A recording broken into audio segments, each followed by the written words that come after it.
Chapitre 2 au verset 17. Alléluia. Est-ce qu'on peut lire à 1 à 3? 1, 2, 3. Dans les derniers jours, dit Dieu, je prendrai de mon esprit sur toute chair, vos fils et vos filles prophétiseront, vos jeunes gens auront des visions, et vos vieillards auront des songes. Amen. Dieu de gloire, Dieu Tout-Puissant, en ce jour de la Pentecôte, nous te demandons, Père, à ce que tu puisses nous éclairer, nous parler. Nous voulons nous approcher encore de toi, Seigneur. Nous voulons voir ta gloire se manifester et que le Saint-Esprit puisse se mouvoir en ce lieu. Au nom de Jésus, peuple de Dieu, dit Amen. Amen. Amen. Prenez place.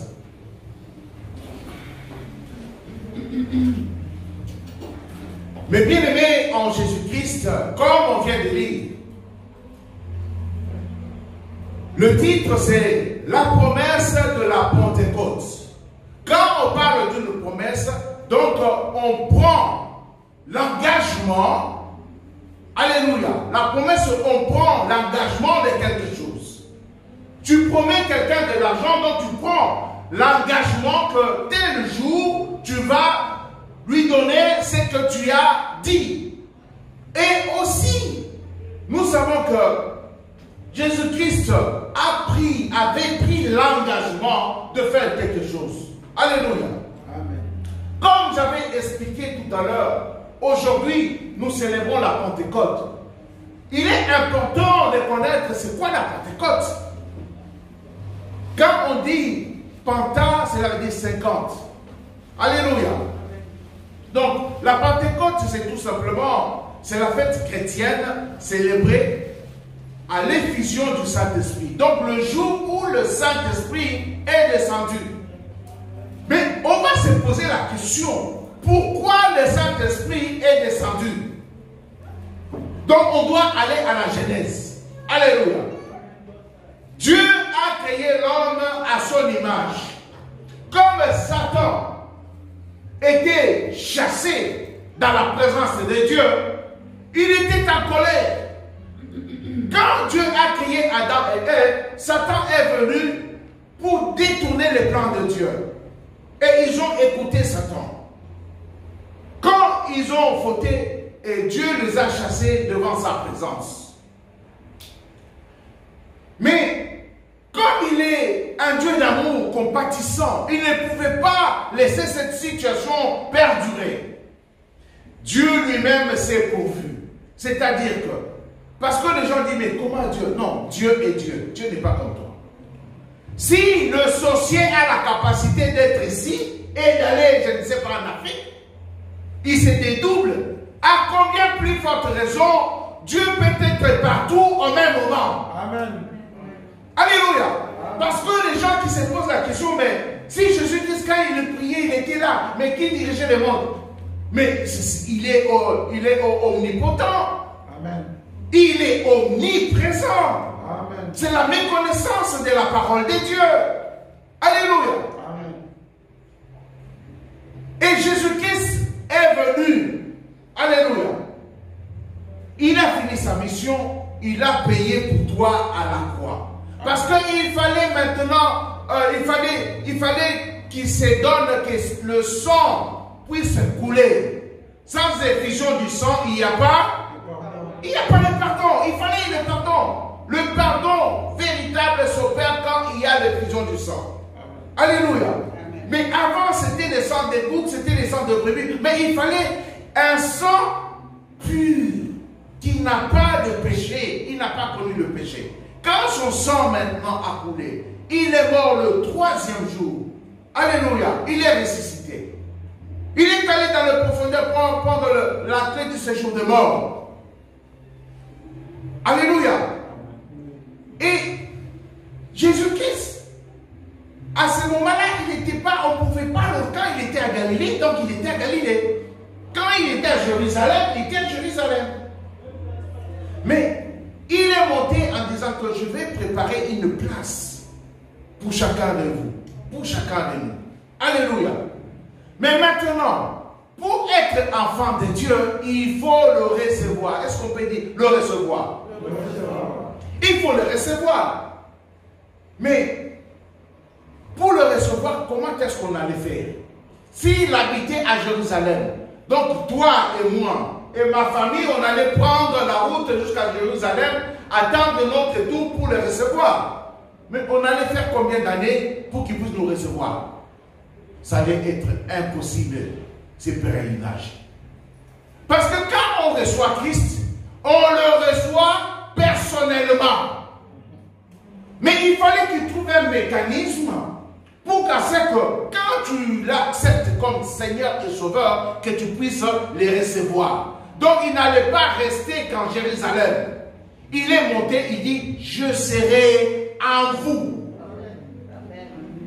Est-ce que tu peux dire, il a dit, je serai en vous. Je serai en vous. Voilà, je serai en vous.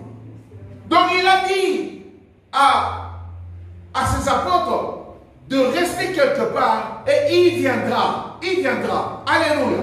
Donc c'est la promesse de Joël. Donc il y a plusieurs années. Alléluia. Et cette promesse disait, dans les derniers jours, dit Dieu, je répandrai de mon esprit. Donc son esprit, il va répandre son esprit à celui qui croira. À celui qui sera baptisé, il sera sauvé. Alléluia.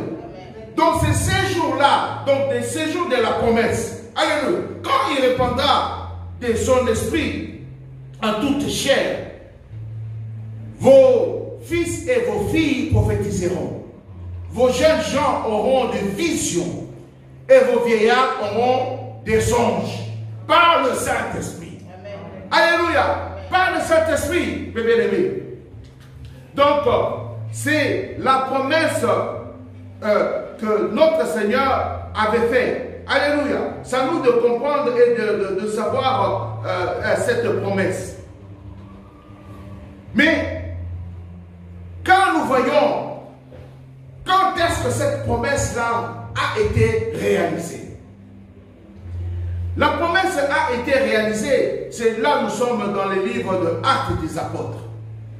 Il a dit, allez à Jérusalem, vous attendez jusqu'à ce que la promesse va se réaliser. C'est pour cela, la parole de Dieu nous dit que les apôtres sont allés à Jérusalem. Ils étaient dans la chambre haute, ils étaient ensemble. Et la parole est en train de déclarer, le jour de la Pentecôte, alléluia, comme le jour aussi aujourd'hui que nous sommes en train de commémorer. Les jours de la Pentecôte, ils étaient tous ensemble dans un même lieu. Comme nous aussi aujourd'hui, nous sommes dans un même lieu. Alléluia. Et la Bible dit qu'il y eut un bruit venu du ciel. Alléluia. Comme un vent impétueux. Un vent impétueux, donc c'est le vent du tonnerre. Du tonnerre. Alléluia. Qui est venu remplir la maison où ils étaient assis. Comme nous, on est assis ici. Alléluia. Ils virent. Alléluia. Qu'est-ce qu'ils ont vu? Le langue de feu. Le feu est venu. Se séparer les unes des autres. C'est posé sur chacun d'eux. Alléluia. Et tout de suite, quand le langue de feu s'est posé sur chacun, ils regardaient, oh, tu as le feu, tu as le feu, tu as le feu.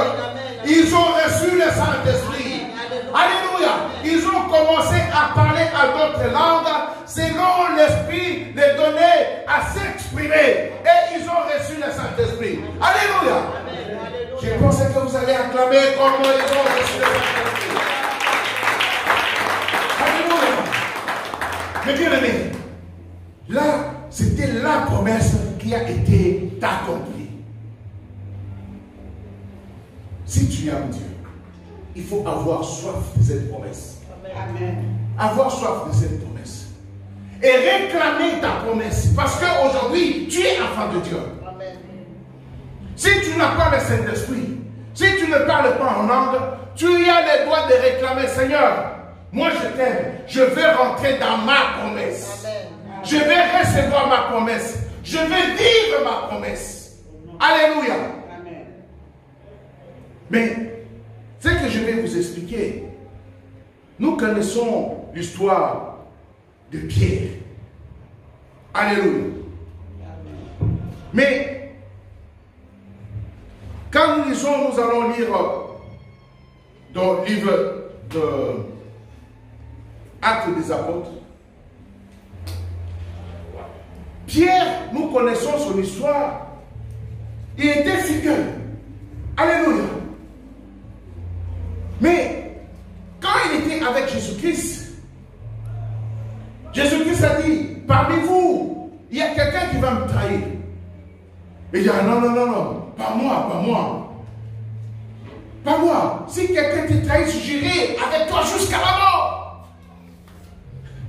Mais bien aimé, est-ce qu'il était sincère? Je pense qu'il était sincère. Il était sincère. Mais il y a une chose qui était en lui, qui les tracassait. On a arrêté Jésus-Christ. Alléluia. Nous allons les lire. Frère. Marc 14, verset 66. Je lis au nom de Jésus. Pendant que Pierre était en bas dans la cour, il vit une des servantes du souverain sacrificateur. Voyant Pierre qui s'échauffait, elle se regarda et lui dit, toi aussi tu étais avec Jésus de Nazareth. Alléluia. Là, Pierre s'est chauffé. Là, Jésus-Christ a été arrêté. Il y a une servante qui vient. Il regarde. Il dit, toi aussi, tu étais avec l'homme qu'on vient d'arrêter. Qu'est-ce qu'il a dit? Verset 68. Il le nia, disant, je ne sais pas, je ne comprends pas ce que tu veux me dire. Je ne sais pas. Je ne comprends pas ce que tu veux Et je ne comprends pas ce que tu veux dire. Et pourtant, il était avec lui. Il disait que je serai avec toi-même jusqu'à la mort. Il a nié, il a fait. Amen. Puis ils sortirent pour aller dans la vestibule. Le coq chanta. La servante, l'ayant vu, s'est mis à nouveau de dire à celui qui était prêt. Celui-ci est de ces gens-là, il y a de nouveau. La deuxième fois, on le regarde et dit non. La façon de parler, la façon dont il s'est comporté, non, celui-là, il est de ces gens-là. Alléluia. Il dit, de quoi tu parles là? Je ne comprends pas. Il dit à nouveau. Continue. Verset 70. Peu après, ceux qui étaient présents dirent encore à Pierre, certainement tu es de ceux-là, car tu es galiléen. Verset 70. Alors il commença à faire de pas cet homme dont vous parlez. Aussitôt, pour la seconde fois, le coq chanta, et Pierre se souvint de la parole que Jésus lui avait dit. Avant que le coq chante 2 fois, tu me renieras 3 fois. Et il en a, réfléchissant, il pleura. Amen. Merci mon frère. Vous savez, cette histoire-là, Pierre, qui était tout le temps avec Christ, il a nié. Mais de quoi parles-tu? Je ne comprends même pas de quoi tu parles. Là, il était menteur, là. Vous savez pourquoi? Parce qu'il avait peur. Il avait peur de ce qui s'est passé parce que Jésus-Christ a été arrêté. Pourquoi? La question qu'on doit se poser, comme il avait peur, est-ce qu'il aimait Jésus-Christ ou il n'aimait pas? À premier abord, on peut dire que il n'aimait pas, mais il avait peur. Il avait peur. Tout ça, c'est avant Actes des Apôtres, chapitre 2. Donc, il avait eu des enseignements, mais il n'avait pas le Saint-Esprit. Alléluia.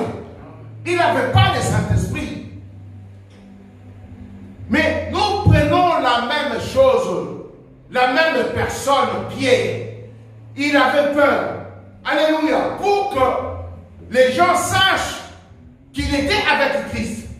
Mais la façon d'être, la façon de parler, le comportement, mon bien-aimé, si tu es chrétien, tu dois changer.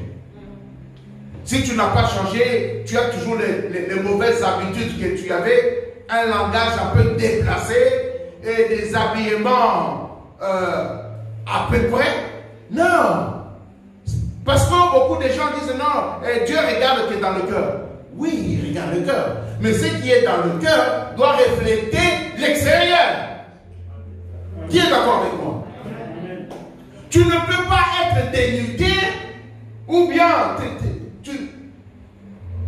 tu t'habilles, je ne sais pas n'importe comment. Oui, Jésus regarde ce qui est dans le cœur. Mais quand tu es dénudé là, les gens te regardent. Tu es tenté de toucher le mental ou l'esprit des gens.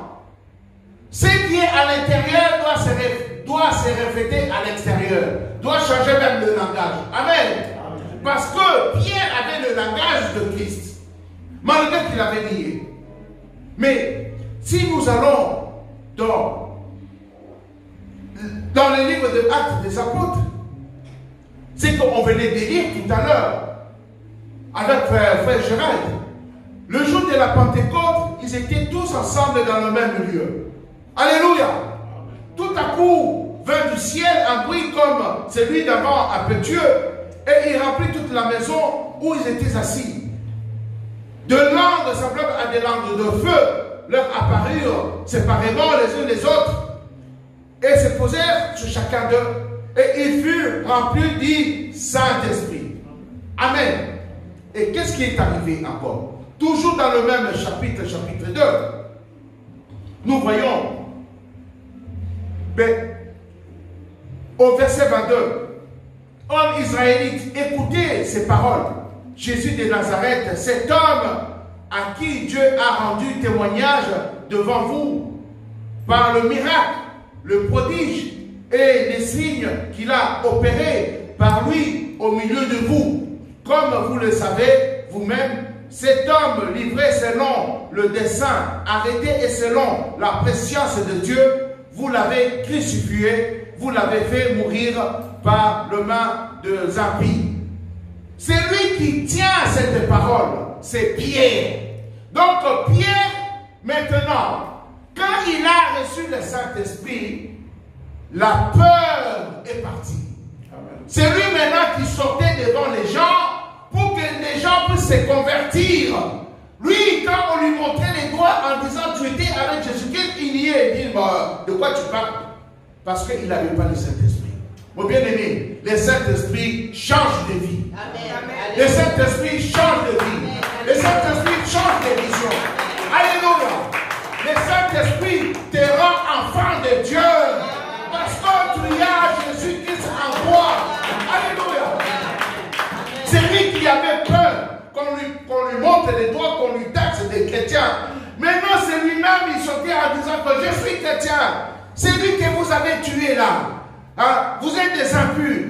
Il faut l'accepter comme Seigneur et Sauveur. Alléluia. Amen. Toujours dans les actes des apôtres. Mais ces gens-là lui disent, au verset 34, chapitre 2, après avoir entendu ces discours, les discours de qui? De Pierre, il commençait à prêcher. Il n'avait pas peur devant les gens. Après avoir entendu ces discours, ils eurent le cœur vivement touché. Donc, quand il commençait à prêcher, les gens étaient touchés. Alléluia. Parce que le Saint-Esprit était en lui.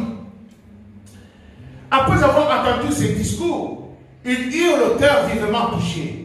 Et il dit à Pierre et aux autres apôtres, hommes, frères, qui ferons-nous? Maintenant, les gens qui écoutaient cette parole, ils se sont intéressés. Mais toi, tu parles de cet homme-là. Comment est-ce qu'on va faire pour devenir comme toi, pour devenir chrétien? Maintenant, il a affiché devant tout le monde qu'il était chrétien.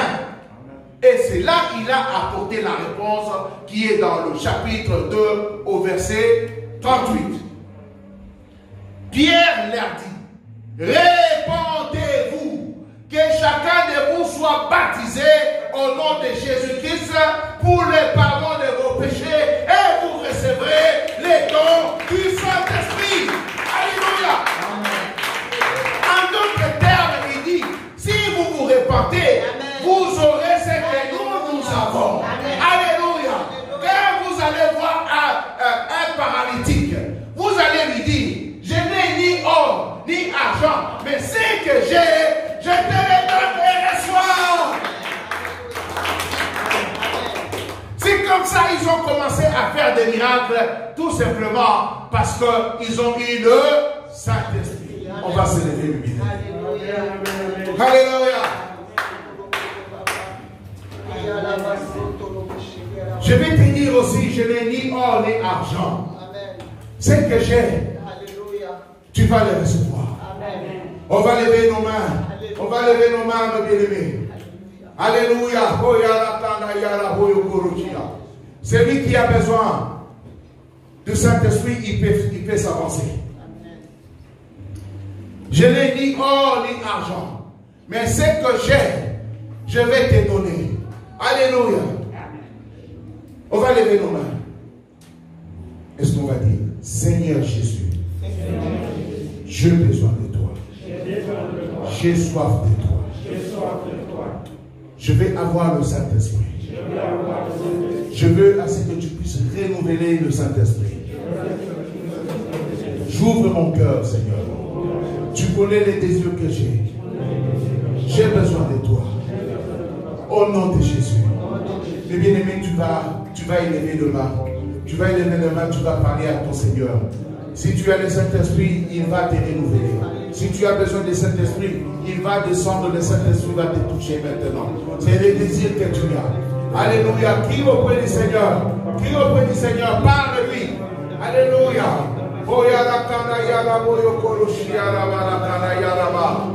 Au nom de Jésus.